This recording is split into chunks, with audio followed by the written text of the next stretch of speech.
Hi friends, welcome to mom's kitchen. ముందుగా మీ అందరికీ సంక్రాంతి పండగ శుభాకాంక్షలు. ఇప్పుడు నేను పండుగ స్పెషల్ అప్పాలు ఎలా చేయాలో చూపిస్తాను. నేను మురుకుల పిండి కోసం 1.5 కేజీ బియ్యాన్ని, మినప్పప్పు, శనగపప్పు 1/2 కేజీ తీసుకున్నాను. పప్పులని కొద్దిగా పచ్చివాసన పోయేంత వరకు వేయించుకొని బియ్యంలో కలుపుకొని పిండి పట్టేయాలి.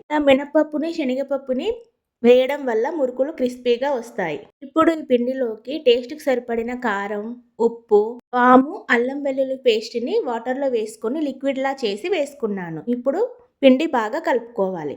ఉప్పు, కారాలు పొడి పిండికి బాగా పట్టేలా కలుపుకున్న తర్వాత వాటర్ వేసుకొని పిండిని ఇలా మెత్తని ముద్దలా చేసుకోవాలి. మురుకుల పావులో ఈ పిండిని ఇలా పెట్టుకొని మురుకులని రెడీ చేసుకోవాలి వీడియోలో చూపిస్తున్న విధంగా. ఇలా మురుకుల్ని చేసుకున్న తర్వాత ఇప్పుడు ఒక కడాయి పెట్టుకొని అందులో ఆయిల్ యాడ్ చేసుకొని ఆయిల్ హీట్ అయిన తర్వాత ఈ మురుకులను వేసుకొని గోల్డెన్ బ్రౌన్ కలర్ వచ్చేంత వరకు కాల్చుకొని తీసి పక్కన పెట్టుకోవాలి. నాకైతే ఈ మురుకుల్ని వేడివేడి చాయ్లో వేసుకొని తినడం అంటే చాలా ఇష్టం.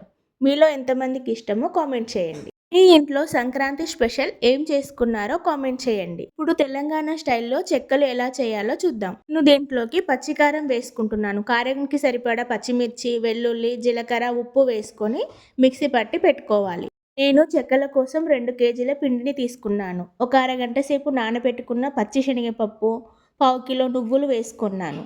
మెంతి కూర, కరివేపాకు కూడా వేసుకోవాలి. ముందుగా రెడీ చేసి పెట్టుకున్న పచ్చిమిర్చి పేస్టు, రుచికి సరిపడా ఉప్పు, 2 స్పూన్ల కారం కూడా వేసుకొని పొడిపిండికి మనం వేసుకున్న ఐటమ్స్ అన్నీ బాగా పట్టేలా కలుపుకున్న తర్వాత కొద్ది కొద్దిగా వాటర్ యాడ్ చేసుకుంటూ ఒక ముద్దలా ఫామ్ చేసి పెట్టుకోవాలి. పిండిని బాగా కలుపుకున్న తర్వాత చిన్న చిన్న బాల్స్లా చేసి పెట్టుకోవాలి.